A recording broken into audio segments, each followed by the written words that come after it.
اللعين الرجيم. بسم الله الرحمن الرحيم. الحمد لله رب العالمين بارئ الخلائق أجمعين باعث الأنبياء والمرسلين، ثم الصلاة والسلام على أشرف الخلق وأعز المرسلين حبيب إله العالمين أبي القاسم المصطفى محمد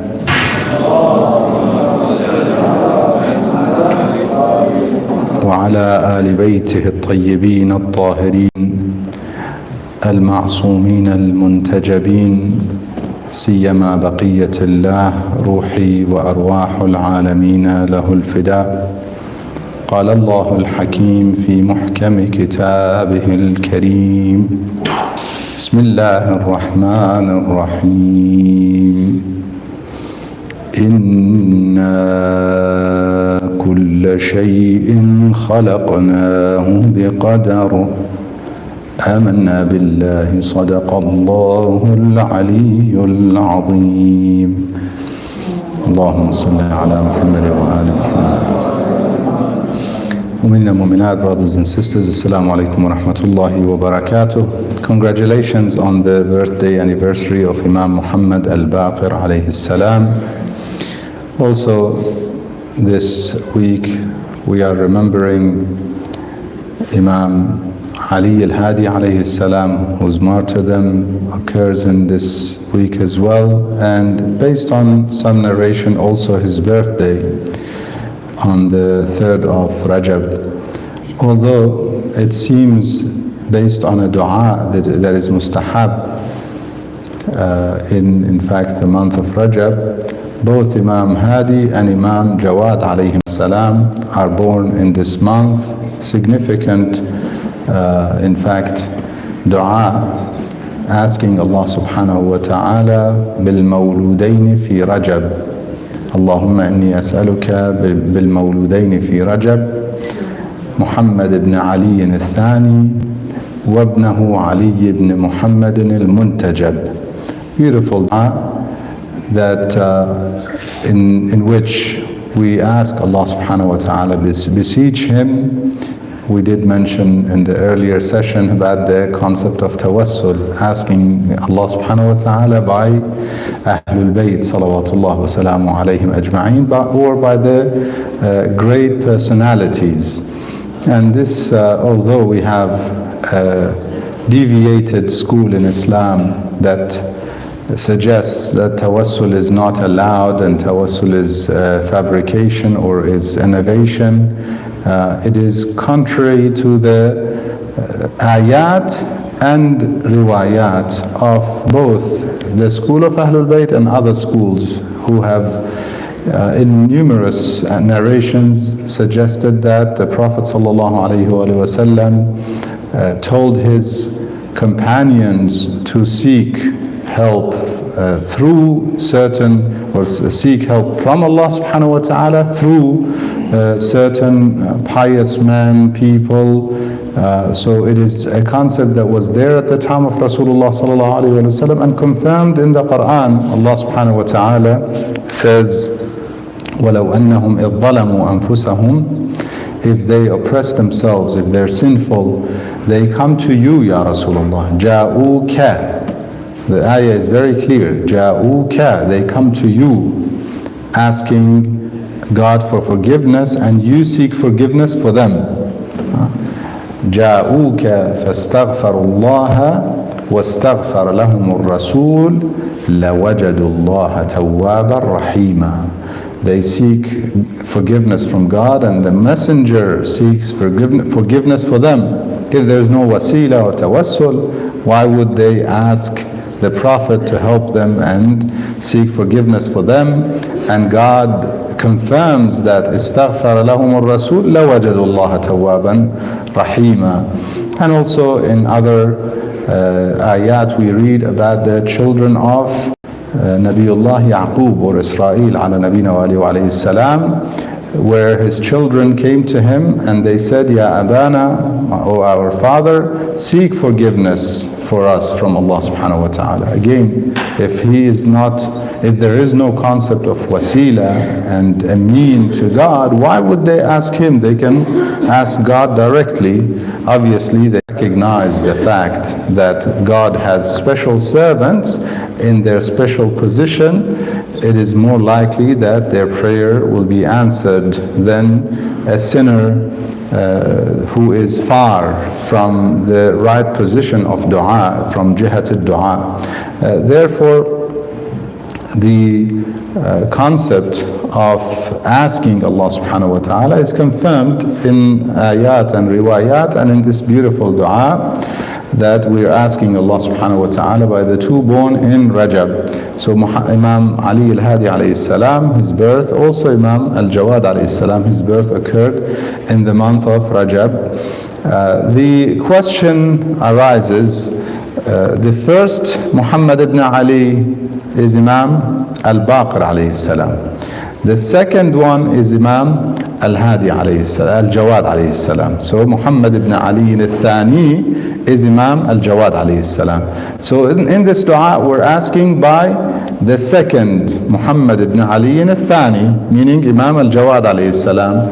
Does that negate the birth of Imam al-Baqer alayhi salam in this month? It does not, because it is not looking at the birth of everyone born in this month. Rather, it's simply looking at the birth of those two as a significant event. Does not mean that 13th of Rajab and the birth of Amir al-Mu'mineen is not significant, or it did not happen, and it does not mean that the birth of Imam Baqer alayhi salam did not happen in this month, although there are suggestions otherwise, but we don't, one does not negate the other. To prove that they are born in this month does not disprove that others were born in this month as well. That's just a side discussion. We ask Allah subhanahu wa ta'ala first and foremost with the Imams of Ahlul Bayt, and especially Imam al-Hadi alayhi salam and his father Imam al-Jawad alayhi salam, because they are considered the generous ones and considered the ones who displayed the generosity of Ahlul Bayt.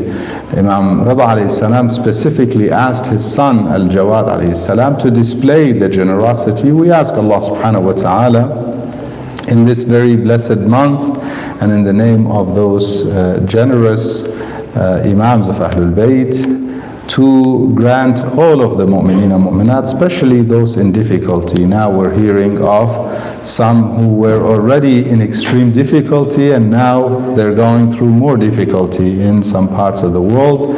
We ask Allah subhanahu wa ta'ala to remove difficulties from them, alleviate their pains and suffering, and grant them abundance from His blessings and mercy.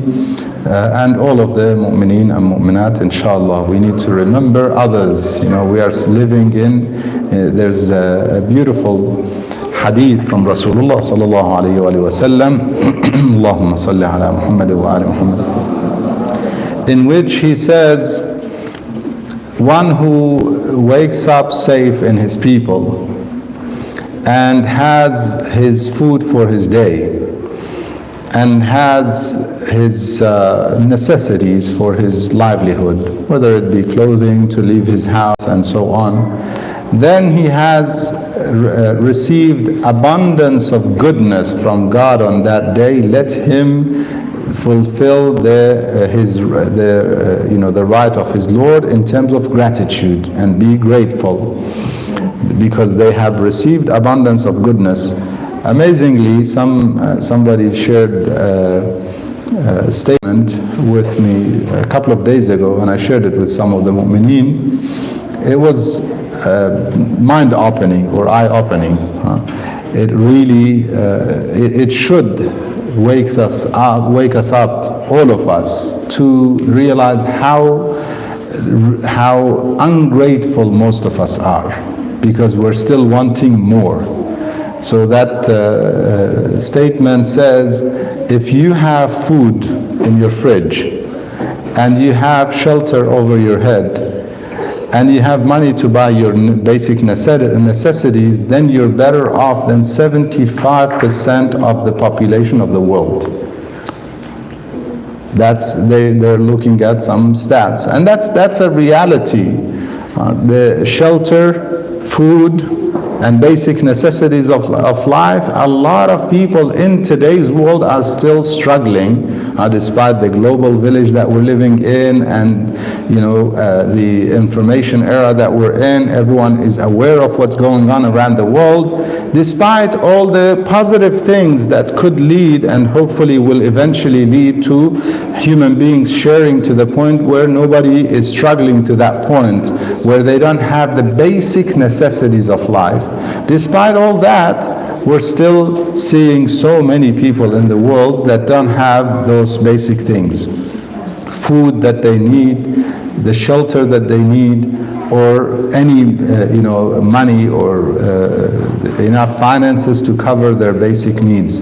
So we need to be grateful to Allah subhanahu wa ta'ala for what we're in, and our gratitude should be displayed in our generosity. Display of gratitude is not to say thank you God and we go on in life not caring about others, because whoever gets to that point, he is not a believer, he is not a human. If one lives a life where it's only me, it's all about myself. In fact, one of the major reasons why people have conflicts and problems, whether it be in the house or in the business, is selfishness, is ego, is self-centeredness.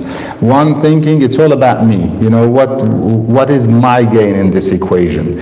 Even when I've spoken to mu'mineen and mu'minat, especially those who are going through trouble in their families, and I tell them, don't look at it as what is my gain in this, or I'm giving now, I'm expecting that he or she would give next time, and this concept of compromise. No, do things for the sake of God. When you do things for the sake of God, you look beyond this world. You don't care about your gain here and momentary gain.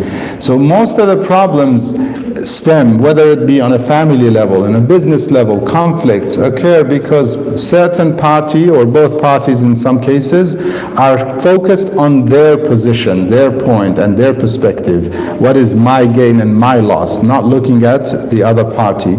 And so realistically, if we want to claim that we are mature human beings, rushd, which we should be asking Allah subhanahu wa ta'ala for, we need to be people who are caring for others, who consider the states of other people, consider the situations and the circumstances of other people.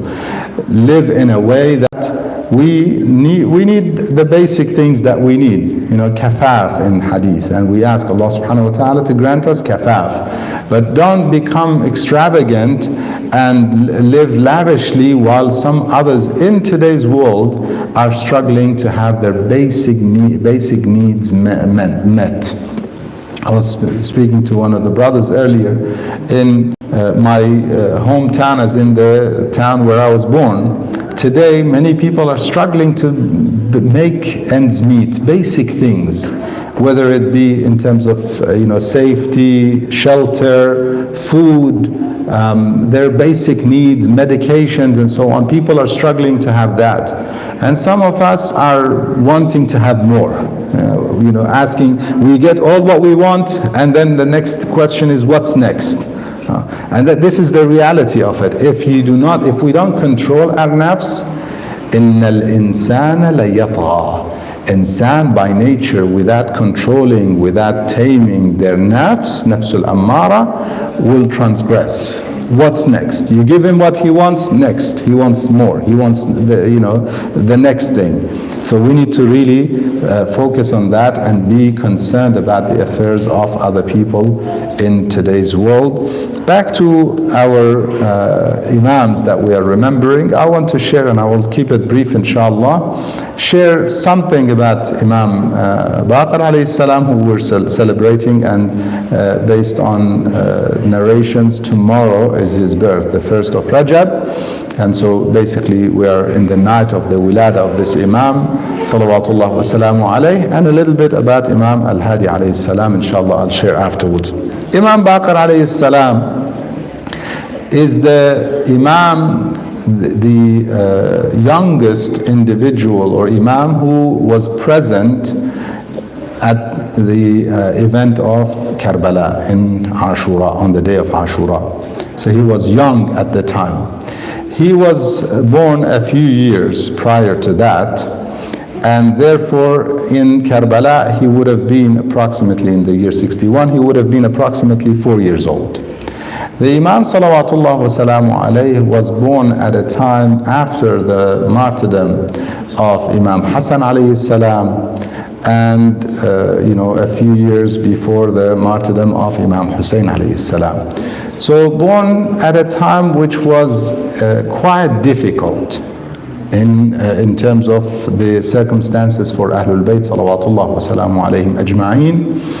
And obviously the most difficult part was shortly after his birth, was the start of the journey, the journey that he witnessed salawatullah wa salamu alayhi, the difficulties that his family members went through and the martyrdoms on the day of Ashura, and afterwards obviously the difficulties of the journey and even the martyrdom of some of his young siblings salawatullah wa salamu alayhi, whether it be the Khawla, his sister, or the other sister Ruqayya in Sham, or even Muhsin al-Sabt in Halab. So circumstances were very difficult for the Imam salawatullah wa salamu alayhi. Nevertheless, shortly afterwards, growing up with his father Imam Zain al-Abidin alayhi salam, whose period of imamah was relatively a long period of his imamah of Imam Zain al-Abidin alayhi salam, they had an opportunity during that time to spread knowledge, to teach. So Imam Zain al-Abidin alayhi salam was in that position to in fact teach some, but only at his time, only through smaller circles and through dua and supplications, because he was banned. Nevertheless, the Imam Baqer alayhi salam at his time, he had the greatest of opportunities. This is why in the hadith which is narrated by Jabir ibn Abdullah al-Ansari, the Prophet sallallahu alaihi wasallam told Jabir that, Jabir, you will meet my great grandson. His name is similar to mine, meaning his name is Muhammad. Allahumma salli ala Muhammad wa ali Muhammad. And one of his qualities is that he will dissect and open knowledge for the people. إِنَّهُ يَبْقُرُ الْعِلْمَ بَقْرًا. So this was foretold by Rasulullah sallallahu alaihi wasallam, and he told him, Ya Jabir, when you meet him, give my salam to him, a special salam from the great grandfather Rasulullah sallallahu alaihi wasallam directly through Jabir to Imam Baqer alayhi salam. And Imam Baqer alayhi salam used the opportunity of a weaker Bani Umayyah during his time and his imamah. They were weaker, they were struggling in different parts of the Muslim world then, and Bani al-Abbas were fighting them. There were a lot of revolutions against them. Eventually Bani al-Abbas took over during the time of Imam Sadiq alayhi salam. Nevertheless, that time and that opportunity gave both Imam Baqer alayhi salam and Imam Sadiq alayhi salam a great opportunity to spread knowledge. This is why Imam Baqer alayhi salam is the teacher, the initial teacher, and referred to by the hadith of Rasulullah sallallahu alaihi wasallam as the Baqer. Therefore, his title is Muhammad al-Baqir alayhi salam. And Imam Sadiq alayhi salam is often known as the father for the school of Ahlul Bayt. Nevertheless, them two are the fathers to all the schools in the Muslim Ummah. The Muslim Ummah, without those Imams, Imam Baqer alayhi salam and Imam Sadiq alayhi salam, would not have had the treasures and the wealth, both in Islamic law and jurisprudence and other sciences, philosophy, the theology, the arguments against the Murji'ah and some of the groups who in fact denied God or questioned the justice of God and so on. All of these controversies that were arising or have continuously arisen in the world of insan, of human beings, and I say continuously is because the same arguments of the then atheists are coming back in today's world. We hear it and we read it in their books and writings, in their videos and so on. Nevertheless, although the answers were already given, they continue to have the same arguments as if no answers were ever given. And the Imams of Ahlul Bayt salawatullah wa salamu alayhim ajma'een, they sought the opportunity during that time to answer all these controversies. So Imam Baqer alayhi salam is known by that title given by Rasulullah sallallahu alayhi wa sallam for his contribution in knowledge to the Muslim Ummah in general, and his contributions were not limited, by the way, to Islamic law and to jurisprudence or even theology. It was more than that. It was way beyond that. So we have the teachings that the Imams gave to some of their students in biology and in chemistry and in other sciences that started from there. And their students went and became amongst the pioneers in certain sciences in the world, in today's world. One of their students, or the students of the Imam, is Jabir ibn Hayyan. Jabir ibn Hayyan is, if we are honest and truthful, he is the father of today's pharmacy or pharmaceutical industry. They have today's academic world may deny parts of that, but that's the reality of it. And he is also the father of some of the in terms of mathematics and some of the laws in mathematics. He is also the pioneer in those. And other students of the Imam salawatullah wa salamu alayhi, they also pioneered in sciences and technologies, as well as most significantly. Now, when we speak about those things, some people consider that the most important part. The fact that they revived people in terms of their, medicine and medications, pharmacy and pharmaceutical industry and so on, when in actual fact, that's the secondary revival. That's not the real revival. The real revival is revival of humanity, revival of insan, revival in a spiritual sense. Allah subhanahu wa ta'ala says to Rasulullah sallallahu alayhi wa sallam in the Holy Quran, or says about Rasulullah sallallahu alayhi wa sallam in the Holy Quran, that you answer his call when he calls you to what revives you. He says, استجيبوا لله وللرسول إذا دعاكم لما يحييكم. Answer the call of God and His Messenger when they invite you to what revives you. The ayah is not speaking to those who are dead, is it? Allah subhanahu wa ta'ala says, استجيبوا لله وللرسول. Who? The dead answer the call? No, He's speaking to you and I, to people who are living. So what level of revival? It's not speaking of a physical revival. It's not speaking, the ayah is not referring to us being able to breathe, to us being able to be healthy, eat good food and so on. Although the Imams of Ahlul Bayt, the Prophet and the Imams of Ahlul Bayt also taught these things.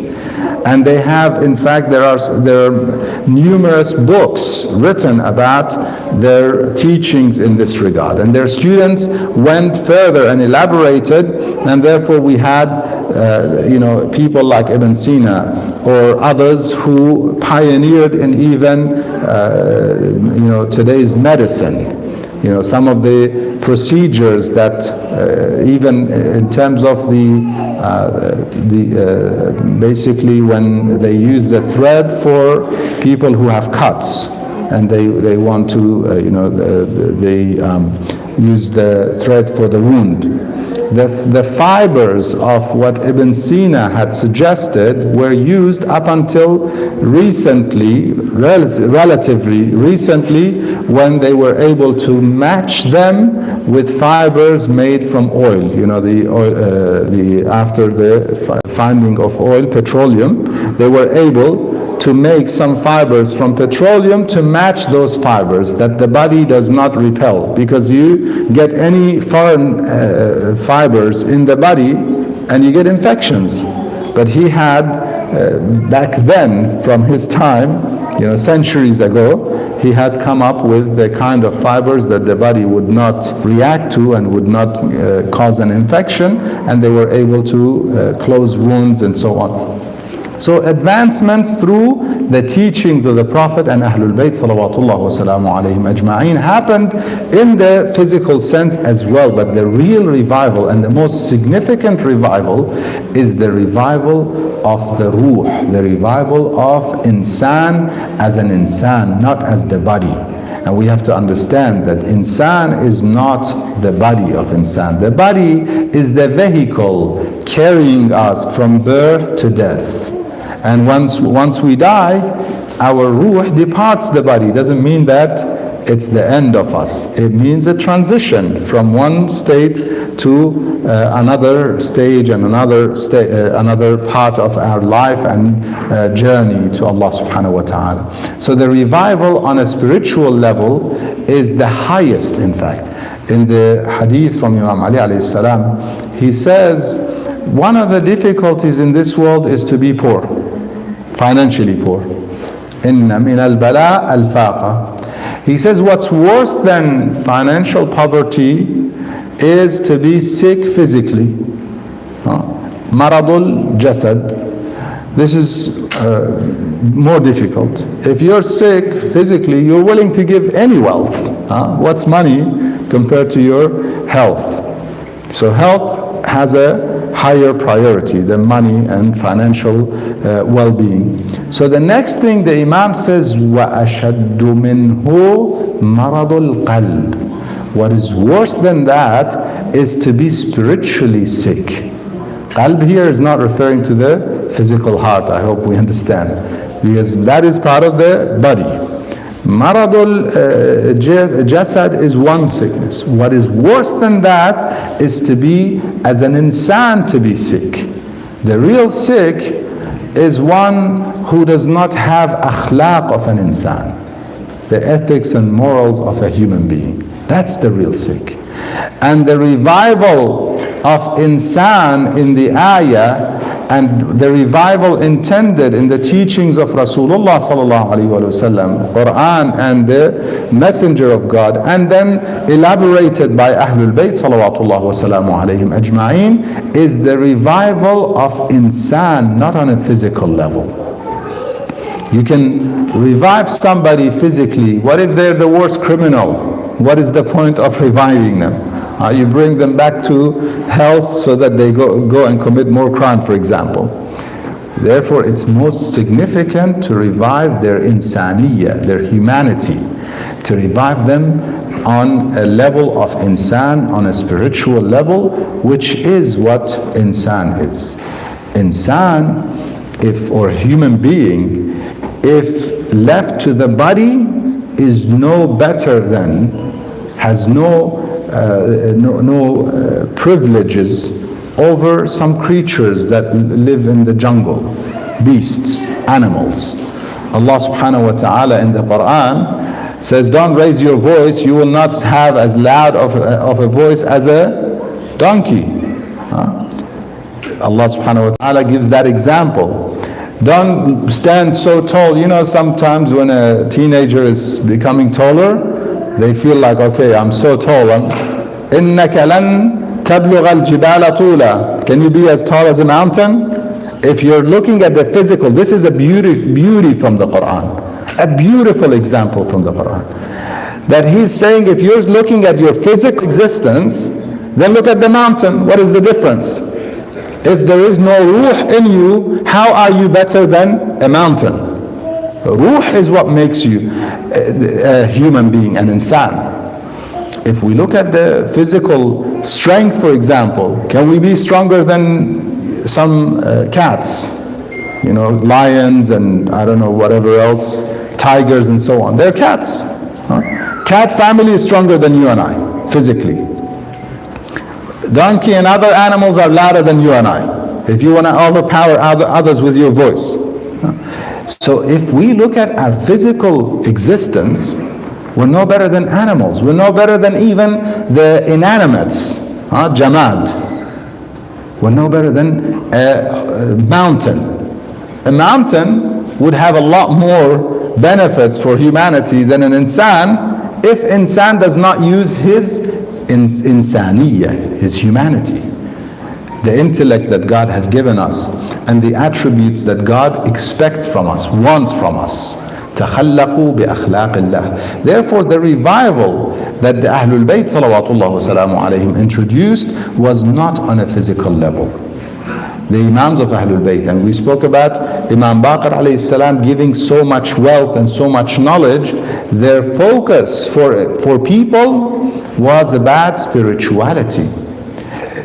An example, and I'll move to the remembrance and celebration of Imam Hadi alayhi salam. Imam Hadi alayhi salam gives an example of insan who has reached their perfection, complete insan. Not one, but the Imams of Ahlul Bayt salawatullah wa salamu alayhim ajma'in in Ziyaratul Jami'ah.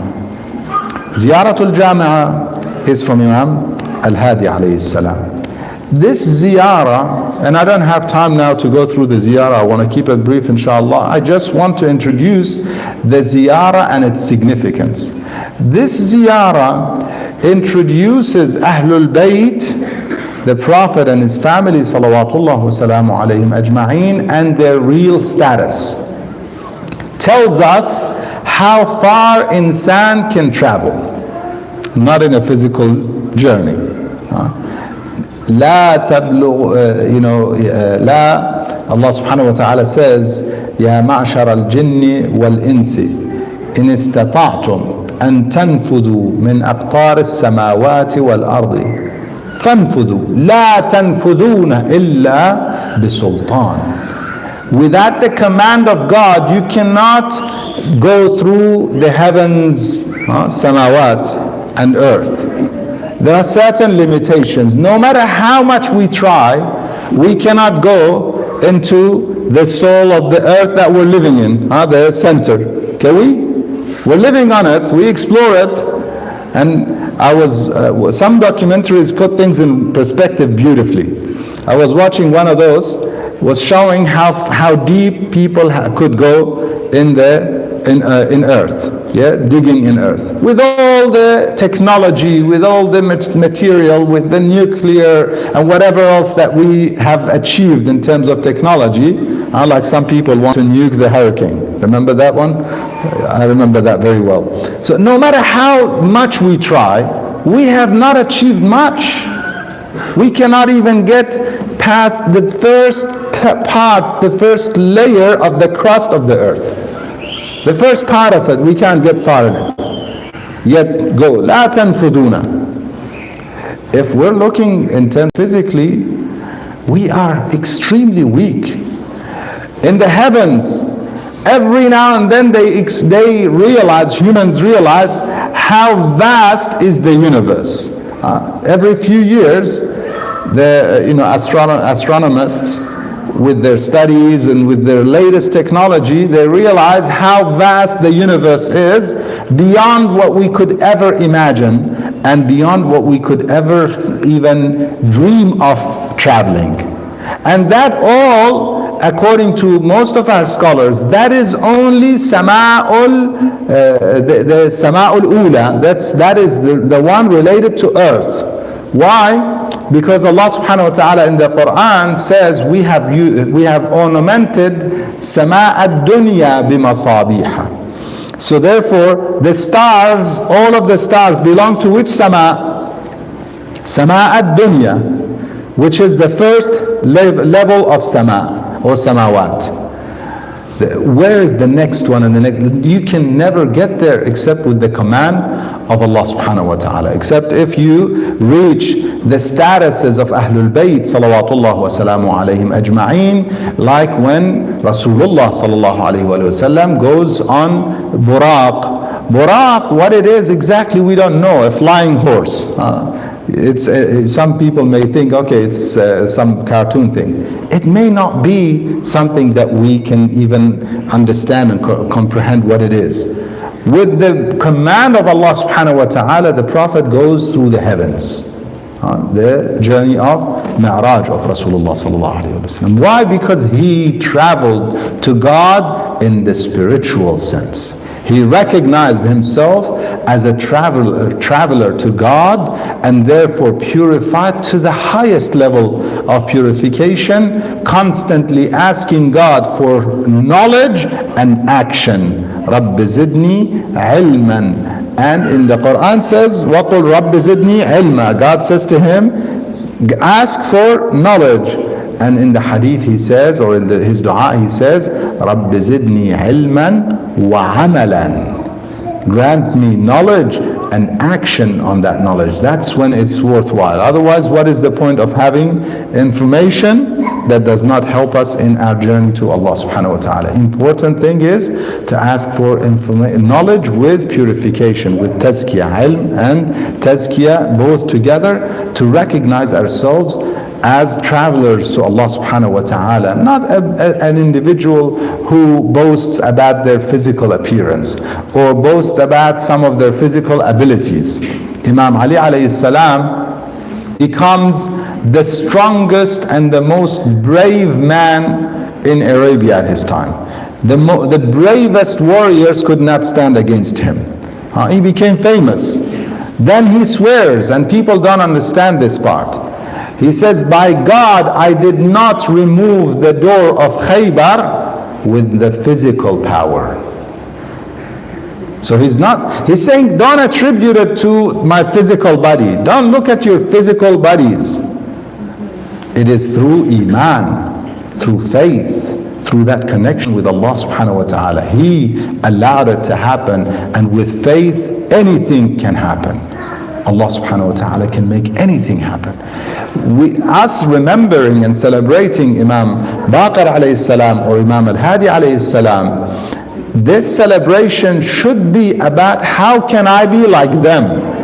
And that is why it is significant and important to read about them. One of the best introductions of Ahlul Bayt salawatullah wa salamu alayhim ajma'een and their journey to Allah subhanahu wa ta'ala is Ziyarat al-Jami'ah by Imam al-Hadi alayhi salam. We ask Allah subhanahu wa ta'ala to grant us the opportunity to visit them and recite their ziyarah through their words and what they taught us in this dunya. Grant us the opportunity to be like them, purify and get closer to them, which is essentially getting closer to Allah subhanahu wa ta'ala. We ask Him to make us amongst those who listen to what's said and follow what's best. Walhamdulillahi Rabbil Alameen. Wa sallallahu wa sallam ala Sayyidina wa Nabiyyina Muhammad wa alihi at-tayyibin at-tahirin. Allahumma salli ala Muhammad wa ali Muhammad. If there are any questions, we'll have a couple of minutes for questions if there are any. If not, yes. How many brothers Imam alayhi salam Abu Baqer had, and what about Zayd? What's the difference between Zaydis and how many exactly I don't know, but in terms of some of his brothers, so the Imam Zayn al-Abidin alayhi salam tried to implement, as we know, Rasulullah sallallahu alayhi wa sallam. He tells us to get married and increase. تناكحوا تزاودوا فأني مباهن بكم الأمم يوم القيامة ولو بالسقط. So the tradition of Rasulullah sallallahu alayhi wa sallam to increase, not to worry about the resources on earth, because that's on God, not on us. Yeah. Allah subhanahu wa ta'ala says in the Quran clearly, just like we sustain you, we sustain them. وَلَا تَقْتُلُوا أَوْلَادَكُمْ خَشْيَةَ إِمْلَاقٍ. نحن نرزقكم وإياهم. We sustain you and we will sustain them. So Imam Zain al-Abidin alayhi salam, following the tradition of Rasulullah sallallahu alayhi wa sallam, had many children. Now different narrations, I'm not sure of the exact number of his children. And yes, some of his children participated in revolutions against the oppressive system of the time, Bani Umayyah la'natullah alayhim. And Zayd was one of those who revolted, and some of the children also of Imam Hassan alayhi salam joined in those revolutions, and they also revolted and were martyred. Zayd Radwanullah Ta'ala alayh was a great knowledgeable scholar as well as a great brave warrior who fought against Bani Umayyah and was praised by the Imams of Ahlul Bayt, including Imam Baqer alayhi salam and Imam Sadiq alayhi salam. Nevertheless, he, according to the school of Ahlul Bayt, he did not claim that he was an Imam himself. Yes, he was a leader of his time, of the people whom they're joining him in his revolution against Bani Umayyah, but he never intended, based on the understanding in the school of Ahlul Bayt, he never intended to become himself in position of power. Had he succeeded in his revolution, he would have handed the imama and the leadership to none other than the Imams of Ahlul Bayt salawatullah wa salamu alayhim ajma'in. This is based on the school of Ahlul Bayt, and Bani Umayyah went as far as eventually when he was martyred, even after his burial, they dug his grave and they burnt his body eventually, and they say the ashes were even put in the river. So he is a martyr, he is a great son of the Imams of Ahlul Bayt from the lineage of Rasulullah sallallahu alayhi wa sallam. However, in the school of the Twelvers, we don't consider him to be other than son of an Imam and a great scholar and a brave warrior who was martyred. That's in brief. Not so brief though. So I think that wraps up for tonight, inshallah. Let us remember all the mu'mineen and mu'minat who passed away from our gatherings, especially the family of Sa'idi who are also providing for tonight. May Allah subhanahu wa ta'ala have His mercy on their mawta, and also our dear brother Abdul Jalil, who lost his mother, and all the mu'mineen and mu'minat who lost their loved ones, especially those who passed away recently. We ask Allah subhanahu wa ta'ala to grant all the marhumeen. Also our dear brother it's the anniversary, the first anniversary of his mother. Inshallah, Allah subhanahu wa ta'ala grants her abundance of His mercy and grants them the opportunity and tawfiq to continue in their birr after the departure of their loved ones. Birrul walidain in their life has one style, after their departure is different, and this is part of it, to remember them with istighfar and to do some good deeds for them, including the revival and ihya of majalis Ahlul Bayt salawatullah wa salamu alayhim ajma'in. We ask Allah subhanahu wa ta'ala to accept from them and grant abundance of His mercy to their marhumeen. Let us remember them all once again with al-Fatiha ma'a salat ala Muhammad wa ali Muhammad. Allahumma salli ala Muhammad wa ali Muhammad. Bismillah. Iyaka na'budu wa iyaka nasta'in.